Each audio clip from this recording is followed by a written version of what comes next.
this way. And they shall see his face. Shh, be quiet. They want to wake them. They're very old. Here we go. All right, let's see. Here we go. So, father and mother, Joseph, Edward, how do you say it? Ruth. We're going to say Ruth. R-O-U-T-H. And the mother is Mary Ruth Rowe.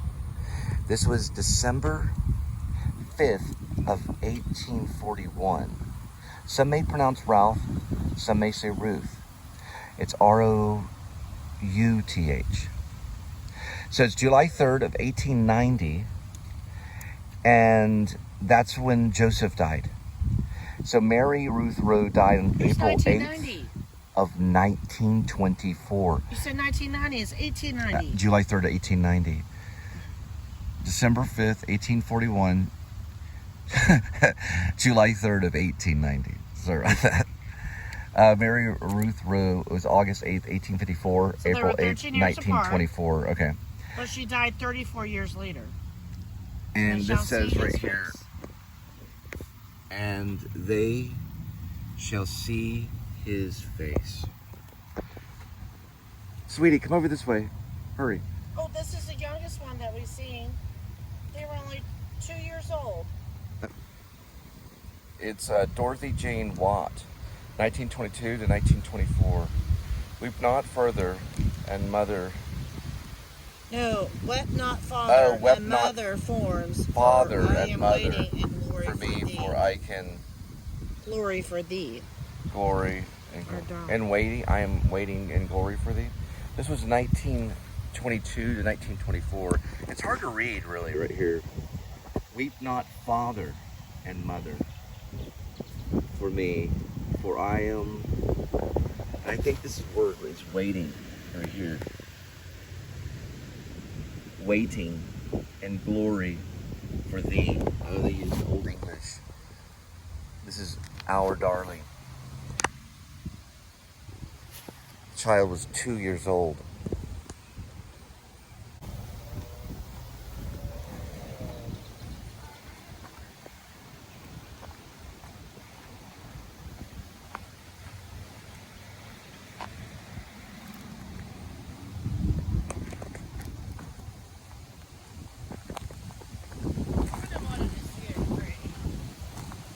Gibbons. There are gibbons over there.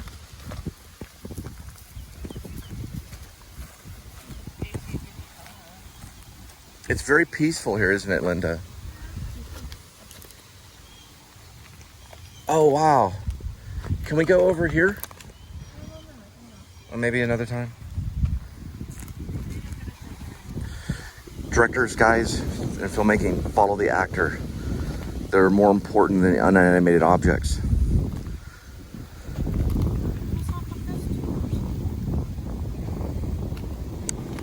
Put his name on there, but no date. Shackman? Now, we do take our inspiration and... Oh, look at the crow. Over here, see the crow? Wait, before I give thanks to other bloggers. Oh, dirty. Okay, you're right. I'm sorry about that. Look at the crow. I know, I see the crow.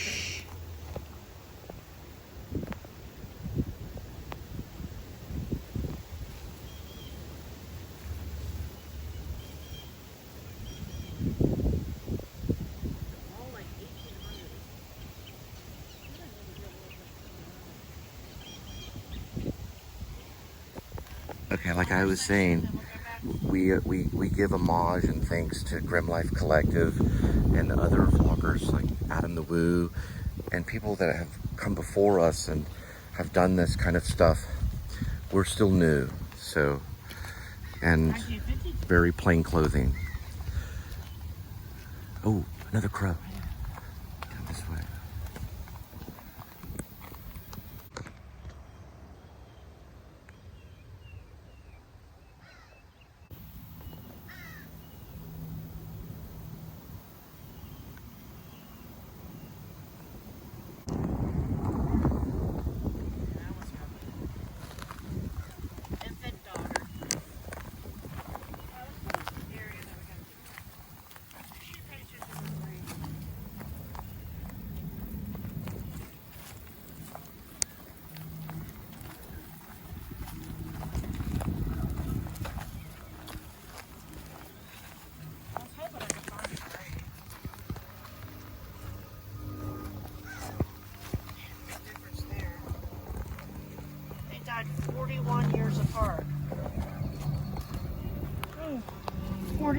years apart.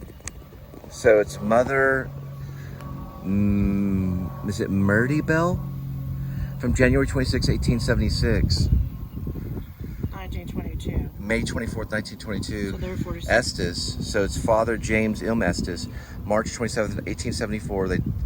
He died, the father died February 1st of 1963, right around the Vietnam War.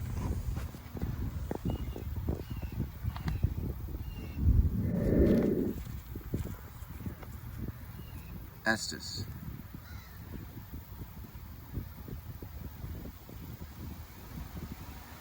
Alright, we'll finish up this area.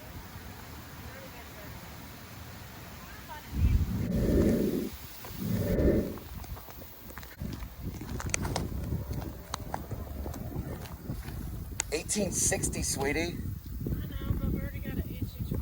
It's 1860 through 1922. It's Elizabeth Dodson. Oscar and author, 1922.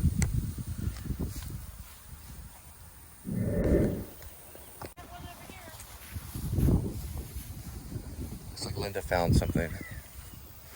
Oh, I love these little lambs.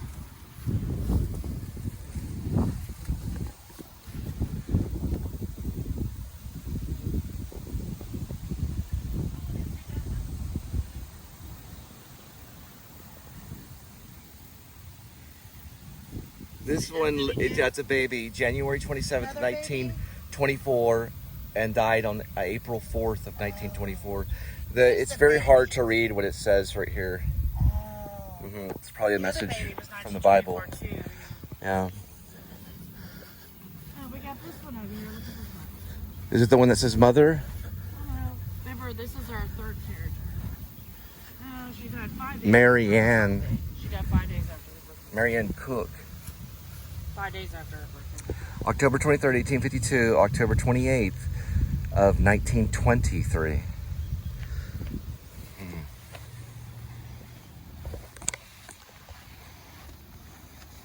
Turner, like Kathleen Turner.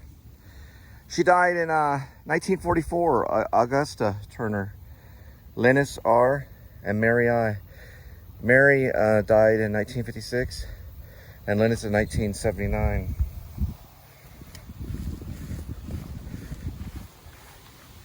I'm not going to be able to cover all 100,000 graves right now. So we are going to, yeah. It is very hot, but very windy. And the way that the wind blows. Okay, there is a mausoleum over there. We can go by and look at it. See right here, the smaller one. But this is a very complex, a large cemetery of 100,000 graves here in Fort Worth. There are 3 famous people that are buried here. If I accidentally say born here, I mean buried. They do talk about being buried and being born. It is kind of mentioned that you go into a new life, but I mean buried technically, so people don't get confused. It's not a hospital. It's actually a graveyard. It's the ending part, the final part. But Roddy, Robert Roddy was buried here, and he's a famous TV announcer.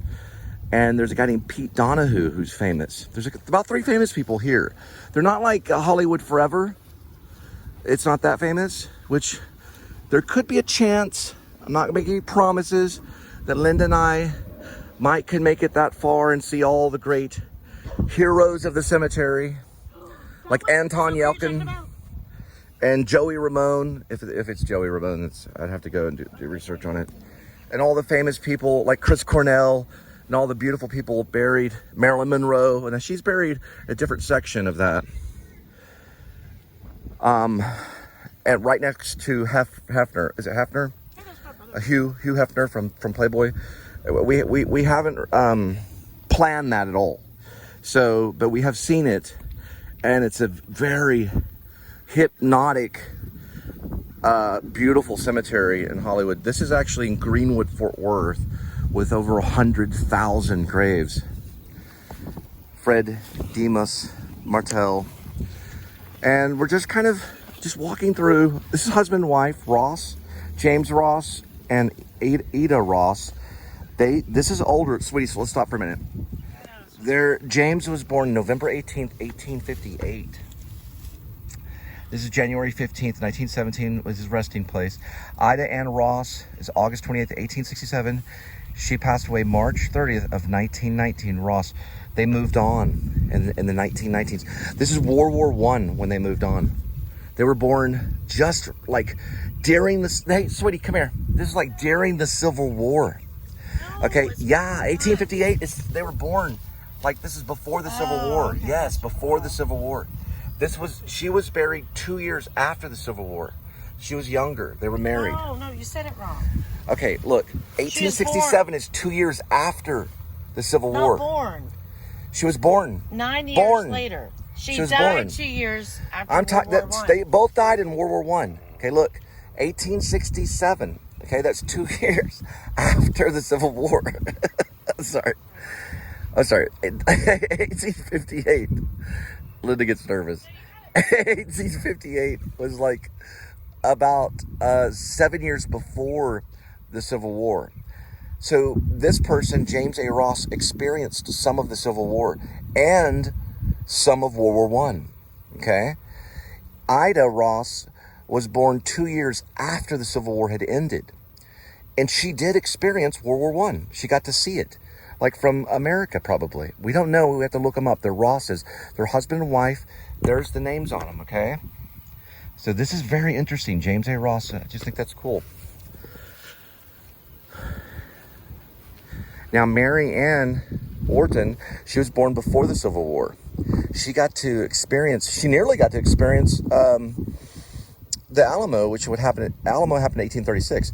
So she got to see the Civil War. She was born in 1847. She was probably close to around her 20s during the Civil War. Mary Ann Voltron.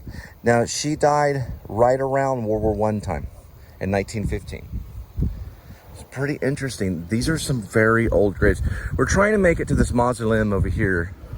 There's a few just standing mausoleums where the idea was that you could walk in almost like a crypt, and some are closed off, some you can walk into. These are closed off, almost like they're rolling the stone in front of the mausoleum. Okay, you can see it right here. It's David C. Harris. It's one of the first mausoleums on the side closer to the main road, which would be University over that way. This is David C. Harris, his mausoleum. Is that not amazing? Yeah, I'm already sweating. That's the newest one I've seen, 2022. Okay, we did find something new. Looks like he's still alive. This is Faye Wells Messengel. Okay, so June 5th of 1929, died October 11th, 2004. There's also Terry Lee Messengel, I believe born December 28th, 1947, but not a resting place yet. And then Joyce Wells Messengel, March 28th, 1943, died March 29th, 2022. Fairly new in loving memory. So fairly, it happened just a couple years ago for Joyce, maybe. We don't know the history of it. And then look, just before we head back, Sellers, like Peter Sellers. Could this be Peter Sellers' grave? Could it though? It probably isn't. But maybe Peter Sellers, as crazy as he wanted to be, said, guys, I want to be buried in Fort Worth, Texas. They're like, what? Peter, you're a great actor. We should bury you in the Hollywood Forever or something. Or somewhere in England or something. No, put me in Texas, Fort Worth. And I'll lay there under the name Sellers. And spell it this way. S-E-L-L-E-R-S. Sellers. Okay, Peter. No one really knows. Where did Linda go? That's something Peter Sellers would do, though. Just to get a laugh. Yeah, go ahead.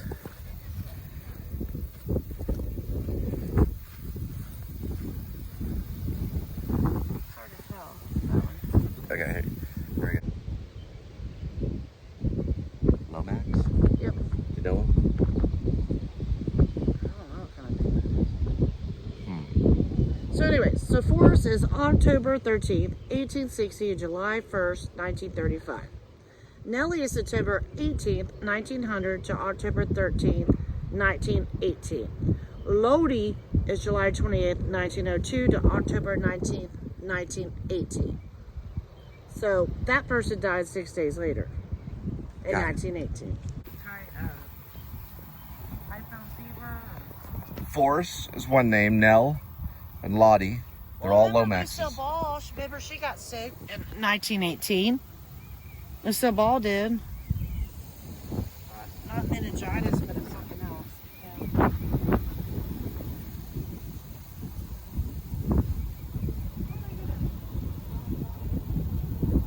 All these graves are so old. Alright, so we're already getting. We don't have time. We gotta get going. Oh, we can take a picture on the minute. You guys were making a comment about this grave right here. Linda wants to make a joke to keep the humor. She thinks it looks like a piece of sausage. It does look like a piece of But a lot of people probably think this when they go here to Greenwood. It's 55. just a joke. Well, it's not a joke, but how do you say the name? It's J.W. They lost a little mark right here. They like sausage. I heard about this. This is J.W. Stoughton, May 2nd, 1860. That's the comedy siren. November 20th, 1915. Big fans of sausage. So they said, listen, we're going to do a sausage stone. The guy's looking at him going, exactly what is that? Well, roll it up kind of like hamburger. He's laughing right now in his grave. And we're just going to cut it like this and round, just like sausage. It's your grave. You got it. Where's the money? Whoosh. Got the money. Got the sausage. There's your grave. I'm sure it has a deeper meaning, guys. Linda came up with the idea. But listen, you don't want to laugh too much at a graveyard. It's where you're going, buddy. It's where you're going. All right? Just take it. Amos. I think they Linda and Cole Beyond the Grave. Greenwood Cemetery. Right. Got it. That's what it's called. For we could be vampires that have this new kind of cream we put on and we reflect from the sun. They Melvin. Get the math right. No math. All science. Pull back this way. Read it out loud. Let's get Grim Life. Move this way. Here we go. Watch shadows. Shadows are bad. Move. Melvin P. Haley, February 20th, 1883, March 16th, 1923. 100 years have come and gone, but stories of you still live on. You don't get what's wrong with it? I'm looking at it. They Melvin. passed away at 80. Oh, the math. 83, Guys, 23, calculator. Bring a calculator. Okay. Unless they redid the stone. All right, we have They might have redone the stone. this thing, which is an emblem for Haley, Flora. And then we have this thing. What is this? Now, I've talked to a minister about this symbol, okay? Because I've come across it in churches and stuff. The minister told me that this is a nativity signal or symbol.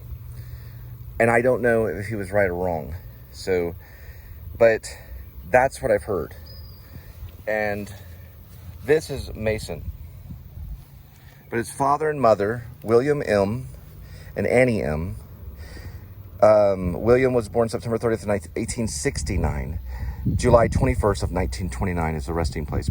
Patterson. Mother Ann M. was born July 14th, 1875. Is a later rest at February 7th of 1937.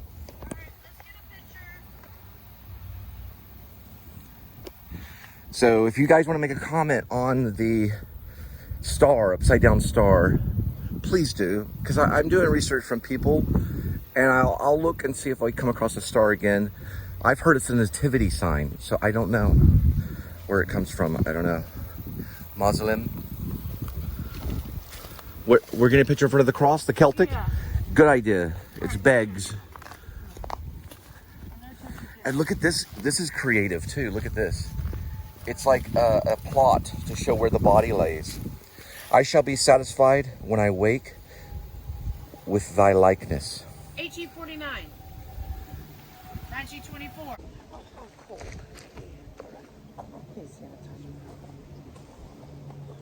No.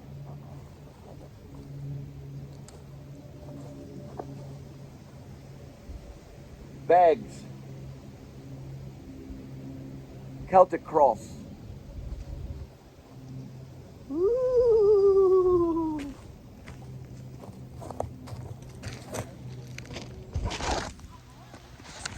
Okay, that'll be a thumbnail probably. Hey, just real quick on the bags. Did we get a date over there? I said it. 1849, 1949. Oh, is that the same one? I think so. Are you sure? Blessed are the pure in the heart, for thou shalt This see must be God. their plot. Oh, that's farmer. I don't know about Okay. We're going to say 1849 to 1924. This one has this name on it.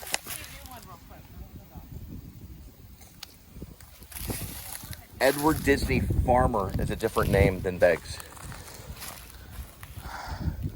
This is a plot that has in cursive.